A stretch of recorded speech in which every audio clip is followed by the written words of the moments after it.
जय हिंद, नमस्कार दोस्तों। आप सभी का एक बार फिर स्वागत है सैनिक समाचार इंडिया में। दोस्तों, खबर आपकी स्क्रीन पर है। अग्निवीर फैक्ट्री बनेगी, बड़ी खबर है। हमेशा तैयार मिलेंगे अग्निवीर। अब नए आदेश के बाद शादी भी कर सकेंगे और सरकार को जरूरत पड़े, चाहे केंद्र को जरूरत पड़े, चाहे राज्य सरकार को जरूरत पड़े, हमेशा अग्निवीर तैयार मिलेंगे। जी हां, पूरी खबर को इस वीडियो के जरिए समझेंगे। और दोस्तों, इस खबर में आगे बढ़ने से पहले मैं आप सबको एक छोटा सा क्लिप दिखाना चाहता हूं। अंधभक्तों को लगता है कि इंडियन आर्मी उनके साथ है। भ्रम में मत रहो, हम इस देश की युवा और स्टूडेंट के साथ हैं। सुना आपने? यहां पे 3 वर्दी में जवान खड़े हैं और वो क्या कह रहे हैं। अब इस वीडियो की सच्चाई की मैं पुष्टि नहीं करता, लेकिन इसमें जो तीनों जवानों के कॉस्ट्यूम्स है, जो वर्दी है, वो भारतीय सेना की है। और हाल ही में जंतर मंतर पर जो प्रोटेस्ट हो रहा है, उसी प्रोटेस्ट को लेकर इन अग्निवीरों ने सरकार को चेतावनी दी है कि आप ये मत सोचना कि हम सरकार के साथ में हैं, और आप देखना कि हम 4 साल के बाद भारतीय सेना से जब बाहर आएंगे तो क्या क्या करेंगे।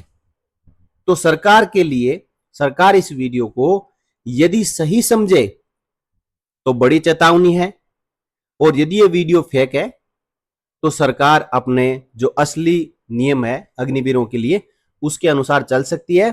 लेकिन वीडियो यदि सच होता है तो सरकार को अग्निवीरों के समायोजन के लिए बड़े स्तर पर तैयारियां करनी होगी, क्योंकि ऐसे अग्निवीर जिन्होंने प्रशिक्षण लिया है सेना का, हथियार चलाने में माहिर है, यदि ऐसे अग्निवीर 4 साल के बाद बाहर आते हैं और इनको गलत लोगों की शरण मिल जाती है तो ये देश के लिए बहुत बड़ा नुकसान हो सकता है।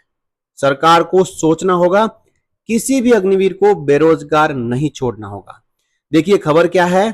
खबर यह है कि अग्निवीर सेल बनेगी, सेना और सरकार के अधिकारी इसमें शामिल होंगे। जी हां, ये अग्निवीर सेल किस लिए बनेगी, ये अग्निवीरों की फैक्ट्री किस लिए बनेगी। यहां पे जितने भी जो अग्निवीर है वो 4 साल के बाद अग्निपथ स्कीम से सेवानिवृत्त होके आएंगे। उन अग्निवीरों को यहां पे रखा जाएगा, उनका जो डेटा है यहां पे मेंटेन किया जाएगा। अग्निवीरों के समायोजन का रोड मैप तैयार करेंगे, स्वरोजगार से लेकर नौकरी तक के विकल्प मिलेंगे। और ये एक जो शानदार पहल हुई है, ये पहल हमारे जो विचार हैं उन विचारों के मुताबिक ही हुई है, अग्निवीरों के जो विचार है उनके मुताबिक ही हुई है। इसका हम स्वागत करते हैं। खबर आई है देहरादून से। पुष्कर सिंह धामी सरकार ने 4 साल की सेवा के बाद रिटायर हो रहे अग्निवीरों के पुनर्वास के लिए, रीसेटलमेंट के लिए स्पेशल सेल के गठन की घोषणा की है। और एक बहुत ही अच्छा कदम है, जिसमें ये इंश्योर किया जाएगा कि कोई भी अग्निवीर बेरोजगार ना रहे, क्योंकि मौजूदा समय में अग्निवीर को 40-50 हजार रुपए मासिक सैलरी मिलती है, और रिटायरमेंट के बाद जब ये सैलरी नहीं मिलेगी तो अग्निवीर अपना और अपने परिवार का खर्चा चलाने के लिए कोई भी कदम उठा सकते हैं। और इसी गलत कदम से बचाने के लिए पुष्कर सिंह धामी सरकार ने अग्निवीर सेल बनाने की घोषणा कर डाली। इस सेल में सेना और सरकार के सीनियर अधिकारी शामिल होंगे, जो अग्निवीरों के समायोजन का रोड मैप तैयार करेंगे। अग्निवीर बाहर आने कंफर्म है। अभी 25% अग्निवीरों को रखने का नियम है। प्रोपोजल आ रहा है कि 50 से 75% अग्निवीरों को सेना में रिटेन किया जाएगा। फिर भी 25% अग्निवीर सेना छोड़ के बाहर आएंगे। वो 25% अग्निवीर गलत आदमियों की शरण में ना चला जाए, उनके साथ ना चला जाए, इसके लिए क्या केंद्र सरकार हो चाहे राज्य सरकार हो, सबको अग्निवीरों के रीसेटलमेंट के लिए, 100% अग्निवीरों के रीसेटलमेंट के लिए कार्रवाई करनी हो। दिसंबर जनवरी में उत्तराखंड के 1200 अग्निवीर अपनी सेवा पूर्ण कर घर लौटेंगे। उत्तराखंड सरकार ने ये आंकड़े जान लिए हैं कि उत्तराखंड राज्य के 1200 अग्निवीर अपने 4 साल की सेवा पूरी करके और दिसंबर और जनवरी में घर आ जाएंगे। अग्निवीर सैनिकों की योग्यता एक सैनिक के रूप में काम करने की होती है, क्योंकि उनको प्रशिक्षण सेना का मिला है और हथियार चलाने की जो ट्रेनिंग है वो भी सेना से ही मिली है। जबकि समाज या शासन प्रशासन में काम करने के लिए अलग प्रकार की दक्षता की आवश्यकता होती है। उनको यदि राज्य सरकार अपने विभागों में लेती है काम करने के लिए, तो वहां पे कामकाज के तौर तरीके अलग होते हैं। वहां पे कार्यालय का काम भी करना पड़ सकता है, वहां पे कोई दूसरा काम मिलता है वो भी करना पड़ सकता है। इसलिए इस बात को ध्यान में रखते हुए उत्तराखंड सरकार ने अग्निवीर सेल बनाने की घोषणा की है। और इस अग्निवीर सेल में क्या होगा, जो अग्निवीर 4 साल की सेवा पूरी करने के बाद सेवानिवृत्त होके आएंगे उनको रखा जाएगा। ये एक अग्निवीर फैक्ट्री के जैसे काम करेगा, जहां पे प्रशिक्षित और दक्षित जो युवा है अग्निवीर है वो मिलेंगे। और यहां पे अग्निवीरों को अलग अलग कोर्सेज भी करवाए जाएंगे। अब देखिए, अग्निवीर सैनिकों के रिटायरमेंट होने पर सेना की ओर से 17 विशेष कैटेगरीज, जैसे कि सेफ हो गया, ड्राइविंग हो गया, क्राफ्टमैनशिप हो गया, इस प्रकार की अलग अलग जो कैटेगरीज है उन कैटेगरीज के अनुसार सर्टिफिकेट दिए जाएंगे। ये सर्टिफिकेट 4 साल तक उस अग्निवीर ने क्या काम किया है, किस काम में वो स्पेशलाइज्ड है, उसका सर्टिफिकेट है जो सेनाओं द्वारा इन रिटायर हो रहे अग्निवीरों को सेवानिवृत्ति के समय दिया जाएगा। और इन सर्टिफिकेट को दिखाकर जो अग्निवीर युवा है, रिटायर्ड अग्निवीर है, वो निजी या सरकारी सेवा के लिए आवेदन कर सकेंगे। देखिए दोस्तों, हालांकि ये जो सर्टिफिकेट है ये मौजूदा समय में एक सैनिक जब सेवानिवृत्त होता है, चाहे 15 साल की सेवा के बाद, चाहे 20 साल, चाहे 25 साल, चाहे 32 साल, उसको भी ये ट्रेड सर्टिफिकेट दिया जाता है कि ये किस काम को करने के लिए इफिशियंट है। लेकिन उसका उपयोग कुछ भी नहीं होता है, उसको कोई मानता ही नहीं है। मौजूदा समय में कोई 10-12 पास करके भर्ती होता है और रिटायरमेंट के समय उसको एक ग्रेजुएशन सर्टिफिकेट की सेनाओं की ओर से दिया जाता है, उसको भी रेलवे को छोड़ के दूसरी संस्थाएं नहीं मानती है। तो सवाल बड़ा है कि क्या इन अग्निवीरों को जो सर्टिफिकेट दिया जाएगा उसको बाहर कोई सिविल में या सरकारी संस्था में मानेगा? सबसे पहले सरकार को चाहिए कि इस ट्रेड सर्टिफिकेट को मानने के लिए सभी को बाध्य करें, एक नियम बनाए संसद में और पारित हो कि सेना जब ट्रेड सर्टिफिकेट दे दे तो उसको सब मानेंगे। अब देखिए दोस्तों, अग्निपथ योजना की घोषणा के बाद से ही अग्निवीरों के भविष्य को लेकर तमाम संदेह व्यक्त किए जा रहे हैं। संदेह क्या कि एक लड़का जो पढ़ाई कर रहा था वो सेना में भर्ती हो गया, वहां पे उसने सेना की ट्रेनिंग ली, ट्रेनिंग के बाद हथियार चलाना सीखा है ट्रेनिंग के दौरान, और अब वो हथियार चलाना जानता है और सेना उसको 4 साल के बाद घर भेज रही है। तो यहां पे आने के बाद वो सही लाइन पकड़ेगा या फिर गलत लोगों के साथ में चला जाएगा? क्योंकि आपने हाल ही में जंतर मंतर पर जो तथाकथित नीट छात्रों के प्रोटेस्ट को देखा होगा, वहां पे कुछ छात्र कह रहे थे कि थोड़े दिन और रुक जाओ, हमारे अग्निवीर भाई आने वाले हैं, उसके बाद हम सरकार को चैलेंज करेंगे। और इसी चैलेंज को सरकार को आज ही ले लेना चाहिए कि जो कह रहे हैं इसका मतलब उनके मन में इस प्रकार की मंशाएं हैं कि वो अग्निवीरों को साथ लेंगे और अवैध कहीं से हथियार जुटाएंगे और पुलिस वालों के ऊपर और रैपिड एक्शन फोर्स के ऊपर गोलियां चलवाएंगे। सरकार को इसको गंभीर चेतावनी के तौर पे लेना चाहिए। जिस प्रकार उत्तराखंड सरकार ने यहाँ पे पहल की है, वैसे ही केंद्र सरकार को अग्निवीर फैक्ट्री बनानी चाहिए, अग्निवीर सेल बनानी चाहिए, ताकि जितने भी अग्निवीर भारतीय सेना से सेवानिवृत्त होके आए, सेवानिवृत्ति के बाद उन अग्निवीरों को जब तक अगला रिसेटलमेंट ना मिले, दोबारा नौकरी ना मिले, तब तक वही तनख्वाह मिलती रहे जो अग्निवीर को सेना में सेवा के दौरान मिल रही थी। और रिसेटलमेंट के बाद जो रिसेटलमेंट उसको कर रहा है, चाहे राज्य सरकार या केंद्र सरकार, वो उसको तनख्वाहें दे। अब देखिए दोस्तों, यह भी सुनिश्चित हो गया है कि रिटायरमेंट के बाद भी अग्निवीर बेरोजगार नहीं रहेंगे।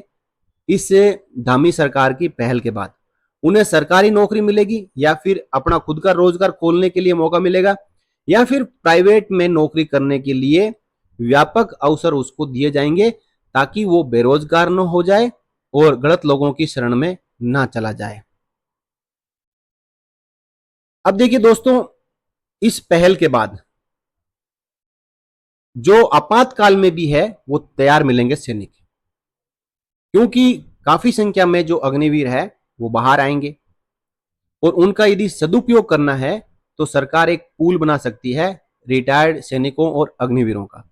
कई राज्य सरकारें हैं जो अपने स्टेट में जो रैपिड एक्शन फोर्स होती है उसमें पूर्व सैनिकों को भर्ती करती है।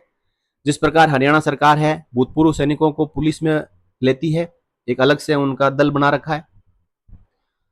इसी प्रकार केंद्र सरकार को भी चाहिए कि रिटायर्ड अग्निवीरों का एक पूल बना दिया जाए ताकि जब भी देश में इमरजेंसी हो, किसी प्रकार की आपातकालीन स्थिति हो, परिस्थिति हो, तो ये रिटायर्ड अग्निवीर सैनिक सरकार के लिए काम करें। आवश्यकता के अनुसार इन्हें मुख्य सेना के बैक हैंड के रूप में इस्तेमाल किया जा सके। सभी नागरिकों के लिए अनिवार्य सैनिक सेवा वाले देशों में सैनिकों के पूल बैंक का अनुभव बहुत ही अच्छा रहा है। कई देशों में तो कंपलसरी है कि हर एक परिवार में एक, चाहे आदमी हो चाहे औरत हो, लड़का हो चाहे लड़की हो, 5 साल देश सेवा करेगा और आने के बाद वो बैक हैंड पूल के तौर पे काम करते हैं। सरकार को जब जरूरत होती है तो उनको बुलाती है।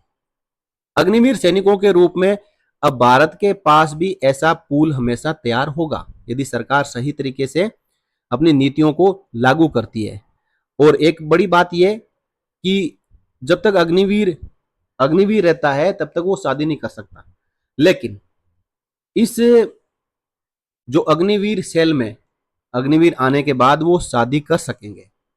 और एक दूसरा पहलू ये भी है कि एक नए तरीके का जो समाज बनाने में सहायक होंगे ये अग्निवीर। सभी अग्निवीर 4 साल की सेना की सेवा के बाद वो सेना में कड़े अनुशासन में रहने के बाद समाज में आएंगे। इसके लिए वे जिस भी क्षेत्र या सेवा में जाएंगे अपने साथ काम करने की एक नई संस्कृति लेकर जाएंगे। इससे समाज के अलग अलग वर्गों में अनुशासन, पेशेवर सोच और व्यवहारगत बेहतरी आने की संभावना है। अभी तक संभावनाएं है यदि अग्निवीर सही रास्ते पे चलते हैं तो। यदि उन्होंने गलत रास्ता पकड़ लिया, सरकार ने सही समय पर उनको रिसेटल नहीं किया, तो फिर इसके परिणाम गंभीर भी हो सकते हैं। अब देखिए बात उठती है कि अग्निवीरों को पेंशन मिले या ना मिले। इसके ऊपर सरकार ने कहा है कि देखिए हमारे देश में 1970 के दशक में 7 साल की जो सर्विस करते थे उनको पेंशन नहीं मिलती। इसके बाद इसको बढ़ा के 15 साल किया गया कि 15 साल जो सेवा करेगा अग्निवीर उसके 15 साल की सेवा के उपरांत 50% जो पेंशन है दी जाएगी। लेकिन ये जो नियम है 15 साल की सेवा के बाद लागू होता है। 15 साल से कम सेवा करके आज भी यदि कोई सैनिक सेवानिवृत्त होकर आता है, प्रीमेच्योर रिटायरमेंट आता है, तो उसको पेंशन नहीं मिलती है। और अब इसको 4 साल कर दिया है कि 4 साल के बाद सभी अग्निवीरों को एक बार निकाला जाएगा, उनको पेंशन नहीं दी जाएगी, उसमें से 25% को रखा जाएगा जिनको पूरी सेवा करवाई जाएगी और उनको पेंशन दी जाएगी। तो ये सेना का और सरकार का नियम है, समय समय पर बदलते रहते हैं। लेकिन दामी सरकार ने जो घोषणा की है उससे युवाओं में काफी उत्साह दिखा है। यूथ फाउंडेशन के जरिए हजारों युवाओं को सैन्य भर्ती के लिए प्रशिक्षण दे चुके पूर्व कर्नल अजय कोठियाल ने अमर उजाला से कहा कि मुख्यमंत्री पुष्कर सिंह धामी ने अग्निवीर सेल की स्थापना कर सभी आकांक्षाओं को समाप्त कर दिया है। उन्होंने कहा है कि युवा पहले ही भारी संख्या में सेना में भर्ती होकर देश की सेवा करने के लिए तैयार थे, लेकिन इस घोषणा ने अग्निवीर के रूप में सेना में जाने के लिए उन्हें और अधिक आश्वस्त कर दिया है। इस घोषणा का सकारात्मक असर युवाओं के बीच दिखाई दे रहा है। कहा है कि जो अग्निवीर सेल बनने के बाद युवा आश्वस्त हो चुके हैं कि हम सेना में जितने साल नौकरी करके आएंगे उसके बाद सरकार हमारे लिए खड़ी है और तुरंत हमें यहाँ पे आने के बाद दोबारा से नौकरी मिल जाएगी। तो दोस्तों अग्निवीर सेल बनेगी जिसमें सेना के अधिकारी भी होंगे शामिल और सरकार के अधिकारी भी शामिल होंगे, जो ये एंश्योर करेंगे कि 4 साल की सेवा के बाद जो भी अग्निवीर बाहर आ रहे हैं उनको रीसेटल किया जाए, 100% अग्निवीरों को दोबारा से रोजगार मिले, चाहे सरकारी मिले चाहे प्राइवेट मिले, या फिर वो खुद का रोजगार करने के लिए उनको योग्य बनाया जाए। इसके लिए अग्निवीर सेल में कोर्सेज होंगे, प्रशिक्षण होगा, राज्य सरकार केंद्र सरकार में काम करने के तरीके बताए जाएंगे और अग्निवीरों को रिसेटल किया जाएगा। काफी शानदार पहल है उत्तराखंड सरकार की ओर से। यह पहल सभी राज्य सरकारों और केंद्र सरकार को भी करनी चाहिए, या फिर केंद्र सरकार को एक सेंट्रल अग्निवीर सेल बनानी चाहिए, जहां से चाहे राज्य सरकार हो, चाहे केंद्र सरकार हो, चाहे सीएपीएफ हो, चाहे पुलिस संस्थाएं हो, वो अग्निवीरों को ले सकेंगे। जिस प्रकार भूतपूर्व सैनिकों के लिए आर्मी प्लेसमेंट एजेंसी है, उसी प्रकार अग्निवीर प्लेसमेंट एजेंसी सरकार की ओर से बनाई जानी चाहिए और ये इंश्योर करना चाहिए कि हर एक अग्निवीर को दोबारा से रोजगार मिल चुका है। दोस्तों, आप मेरी बात से सहमत हैं तो अपनी राय कमेंट बॉक्स में रखें। वीडियो अच्छा लगा हो लाइक करें और शेयर करें। साथ ही साथ अपडेट पाते रहने के लिए सैनिक समाचार इंडिया चैनल को आज ही सब्सक्राइब कर लें, बिल्कुल मुफ्त में। फिर मिलेंगे अगले वीडियो में, तब तक के लिए जय हिंद, जय भारत, वंदे मातरम।